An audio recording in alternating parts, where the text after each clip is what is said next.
अझ यो चाहिँ नि हामीलाई 6 एमएमले 5 एमएमले चाहिँ नि कमजोर भयो भने त बाटो बनाउनु पर्छ। बाटो बनाउनु पर्दाखेरि यो एउटा चाहिँ फेरि ढालेको राम्रो आएन भनेदेखि फेरि डबल गर्नुपर्ने हुन्छ। अब यसको काम कति पर्सेन्ट सकेको मान्नुपर्छ? सुरुवाती कति भयो अनि लगातार बनायो भने कसरी लाग्छ? 25% राख्नु। कहिले पर्सेन्ट भएको 75 बनाउनु बाँकी।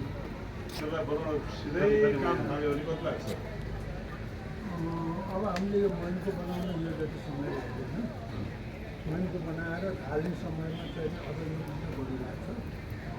खाली त्यो साँचो फुट्न अनि त्यो जोड्ने चाहिँ नि उसमा जाँदाखेरि 3 महिना 6 महिना 9 महिना 10 महिना जति त यो बनाउने कामले लाग्छ। लगभग 1 वर्ष।